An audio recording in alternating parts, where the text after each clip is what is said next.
The 80s promised freedom on two wheels, but what they delivered was something far more dangerous, from explosive engines to brakes that failed at speed. Some bikes were barely street legal, others weren't legal at all, and the worst part, riders had no idea how risky it was until it was too late. Starting off with the Honda VF 750F Interceptor. This motorcycle was sleek, it was fast, and it looked like the future. The Honda VF 750F Interceptor promised a bold new chapter in sport bike design, but instead, what riders got instead was a machine that could turn from thrilling to terrifying in a blink of an eye. At its core was Honda's new V4 engine, a liquid-cooled powerhouse tuned for performance. But buried deep within that motor lurked a flaw that earned the Interceptor a reputation no rider wanted to test. Its camshafts were prone to premature wear, and when they failed, they stopped the party cold. Imagine screaming toward redline, adrenaline spiking, when the engine suddenly dies mid-blast. No warning, just silence. Even when the cams held up, the ride itself demanded a steady, practiced hand. Throttle delivery was twitchy and aggressive, punishing hesitation. Twist a little too much mid-corner, and the rear would lurch. Wait too long to correct, and you'd be tasting asphalt.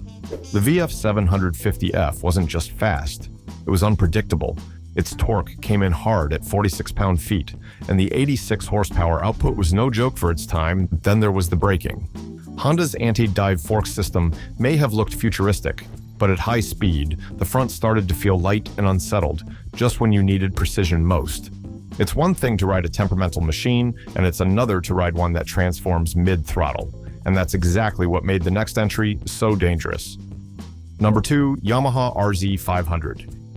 If you think the VF 750F was dangerous, then you're in for a ride for the Yamaha RZ500. This wasn't a bike for cruising, it was built to mimic the fire and fury of Yamaha's Grand Prix machines, and it did so with almost reckless precision. At the center of it all was a liquid-cooled, two-stroke V4 engine. But this wasn't your average twin-stroke smoker. The RZ500's power delivery was tame below 6,000 revolutions per minute, then exploded with violent force above that. The torque peak, 48 pound-feet at 8,500 revolutions per minute, was narrow and merciless. One moment, the bike was calm. The next, it surged forward like it had been waiting to catch you off balance. That power curve wasn't just aggressive, it was a trap. Riders who didn't keep the revs just right found themselves either lagging or violently lunging forward. On the street, where grip and timing aren't always perfect, that meant a mistimed throttle roll could lift the front or unsettle the rear, often at the worst possible moment. The RZ500's steel frame and centralized mass made the handling complex, but its top-heavy layout and 16-inch front wheel made it nervous. Tight corners and heavy braking exposed its flaws. Push it hard, and the front end could twitch, wobble, or go vague. Add to that an 88 horsepower engine screaming at 9,500 revolutions per minute, and you've got a machine that was never meant to be tamed. The brakes were decent, but not always reliable under sustained pressure, and while the bike could hit 148 miles per hour, riding it at those speeds was like flying without a plan B. The RZ500 gave you a glimpse of the racetrack, but this next motorcycle skipped the preview and dropped you straight into the main event without any warm-up or safety net. Number 3, Suzuki RG 500 Gamma. The Suzuki RG 500 Gamma wasn't a street bike dressed like a racer, it was the other way around. The RG 500 was lifted directly from Suzuki's Grand Prix playbook. At the heart of the chaos was a square 4 two-stroke engine. 2 crankshafts, rotary valve induction, and a power band that waited silently, then struck. Below 6,000 revolutions per minute, it hummed but crossed that threshold, and it exploded. It delivered 94 horsepower and 48 pound-feet of torque, but none of that came gently. It came in a single teeth-rattling punch. Control wasn't optional, it was a matter of survival. Mistime a twist of the throttle, and the front wheel lifted before you knew it. What made the Gamma truly dangerous wasn't just the engine, it was how light it was. Just over 340 pounds dry that gave it a power-to-weight ratio. The box section alloy frame made it agile, but not always stable. The brakes were there, but not enough to tame it. Top speed hovered around 145 miles per hour, and the Gamma could cover a quarter mile in under 11 seconds. But what good is speed when the machine constantly questions your grip on it? If you thought the Gamma was volatile, then try adding forced induction to a high-revving engine and handing it to the general public. The result was this next motorcycle. Number 4, Kawasaki GPZ 750 Turbo. The 1980s were obsessed with speed, but Kawasaki took that obsession and strapped a turbocharger to it. What could go wrong? In the case of the GPZ 750 Turbo, the answer was a lot. On paper, it seemed like the future. A 738cc inline-4 engine, air-cooled and equipped with a turbo system designed to boost performance without adding displacement. But once that boost kicked in, usually just above 7,500 revolutions per minute, this thing didn't climb through the power, it lunged. The acceleration came fast, hard, and often before the rider was ready. That kind of power spike would be intense in a lightweight sport bike. But the GPZ wasn't light. It carried 485 pounds dry, which made it stable on straightaways, but clumsy in corners and unforgiving in traffic. The Unitrack rear suspension and steel double cradle frame gave it decent balance at speed. But push it too hard into a turn and the front would feel vague. Kawasaki had included anti-dive forks in the front, a tech-forward choice for the time. In practice, it made braking feel inconsistent, especially when you needed it most. Output figures weren't outrageous by modern standards, 85 horsepower at 9,500 revolutions per minute and 50 pound-feet of torque. But the way it delivered that power made it dangerous. Below the turbo threshold, it felt tame. Cross that line, and you were riding a completely different bike. The GPZ Turbo delivered its punch through a turbo, but this next motorbike used raw V4 power to rip the road wide open. Number 5, Yamaha V-Max. At first glance, it looked like a cruiser, broad frame, upright stance, and a design that said muscle over madness. But twist the throttle, and the Yamaha V-Max made one thing brutally clear. This wasn't built for comfort. It was built for domination. Beneath the tank was a liquid-cooled 1,198 cc V4 engine borrowed from a touring bike, but completely reimagined. The real danger, though, came from Yamaha's V-Boost system, a Jekyll and Hyde feature that opened up above 6,000 revolutions per minute. Once engaged, it dumped air into the intake and sent the bike hurtling forward with drag strip aggression.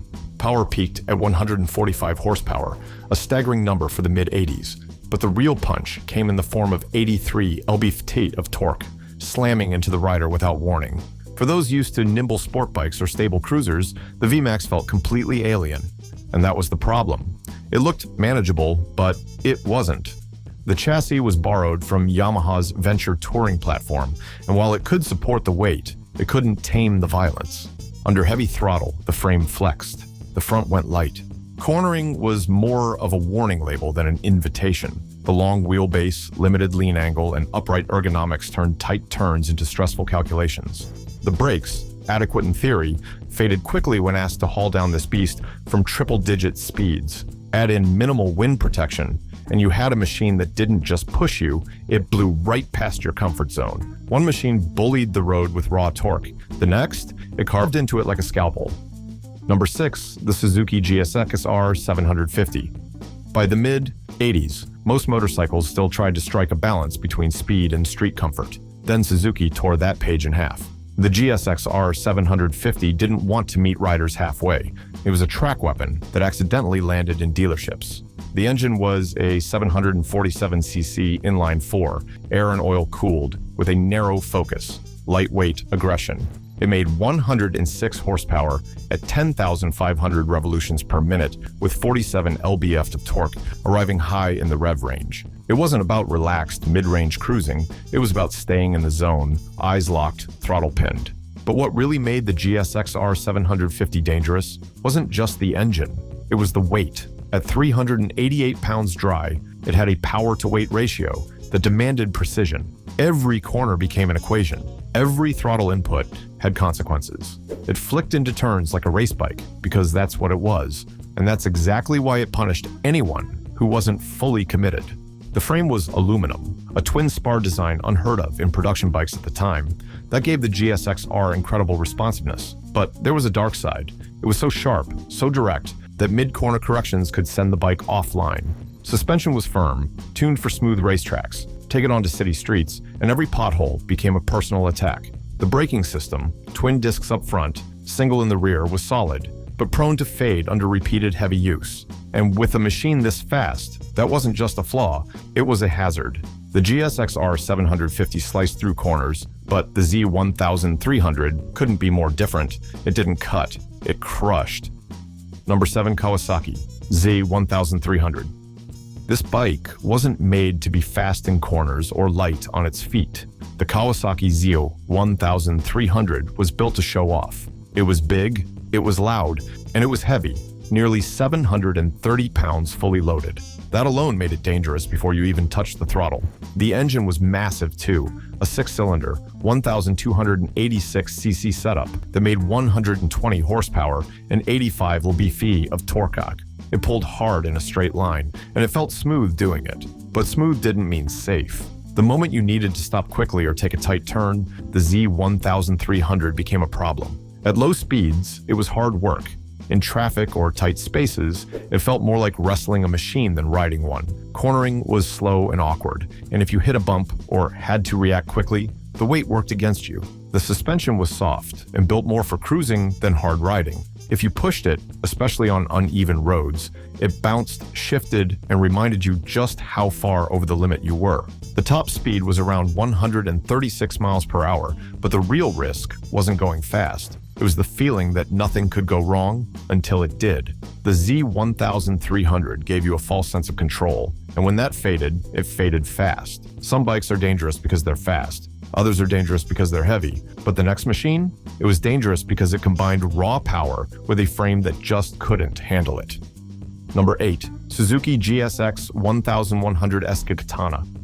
The Katana looked fast even when parked. Sharp lines, bold angles, and a riding position that dared you to push harder. And if you did, it didn't always end well. At its center was a 1074cc inline-4 engine tuned to deliver serious force. It made 111 horsepower and 71 lb-ft of torque, which was no joke for the early 80s. But the way that power hit was rough. There was no build-up, it just took off. A small twist of the throttle and the bike would jump. That power was packed into a steel cradle frame that simply wasn't ready for it. At low speeds, it felt fine, but under pressure, especially during fast turns or high-speed cornering, the frame would flex, and when it did, you lost precision.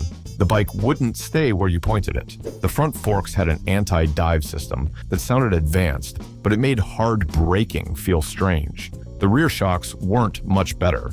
If you hit a bump mid-turn, the bike could shake or shift suddenly, and with narrow tires by today's standards, grip was always a concern. The riding position didn't help either. Clip-on handlebars pulled your body forward, and rear set pegs locked your legs in place. It felt cool, but over time, it wore you down, especially when you were fighting the bike just to stay in control. The Katana made you fight to stay in control, but the FJ1000 tested your patience another way, by weighing you down and daring you to steer it through trouble without slipping up. Number 9. Yamaha FJ1000. This wasn't a bike built for short trips or quiet rides. The Yamaha FJ1000 was a full-sized sport tourer with big power and even bigger demands on the rider.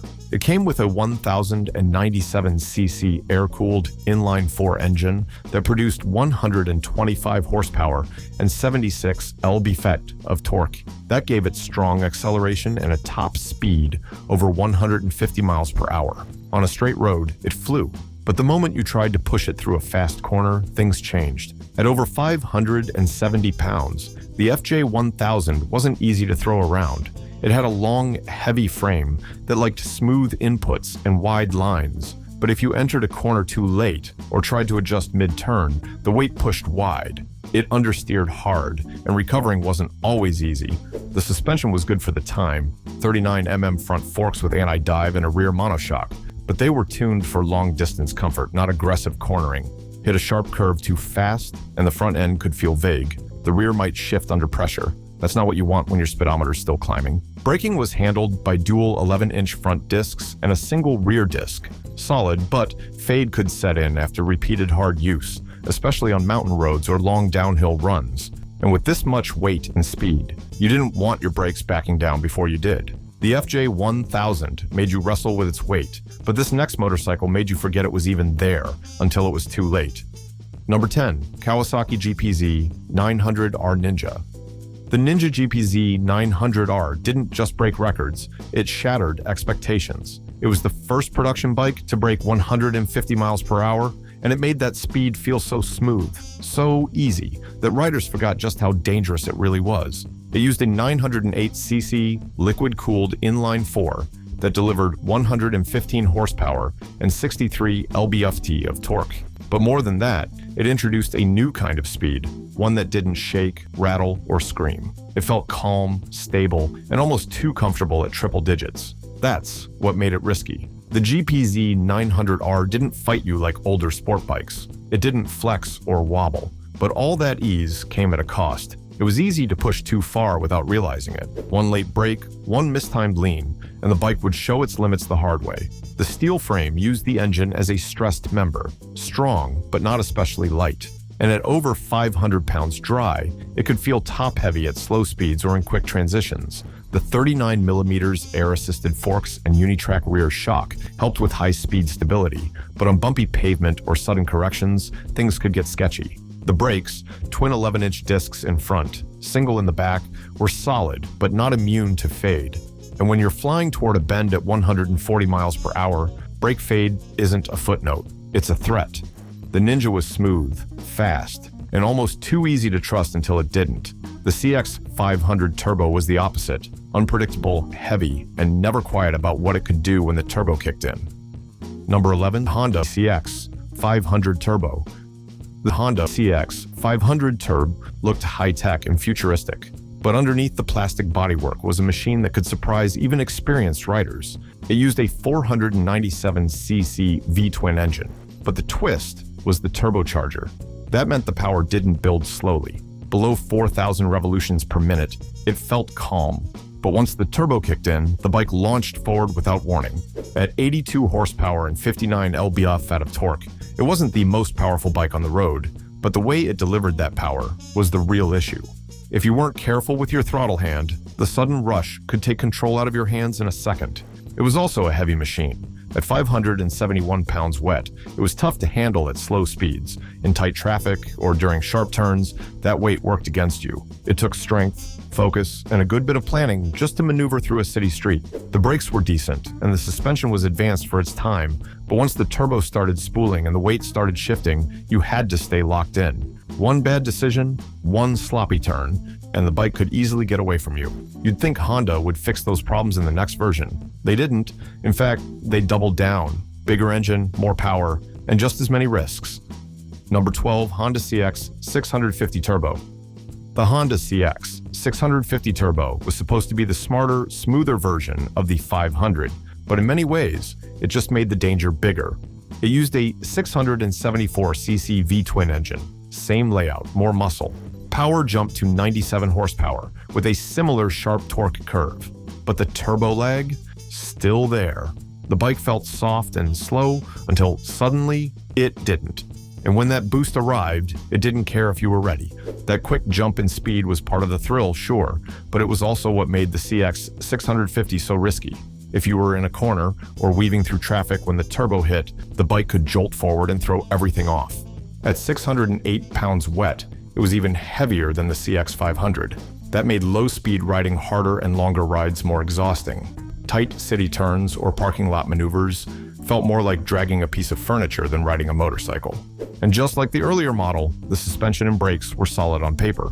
But they weren't always enough to deal with the sudden speed changes and overall size of the bike. It wasn't about whether the CX 650 could go fast. It could. It was about whether the rider could keep up when the power came flooding in.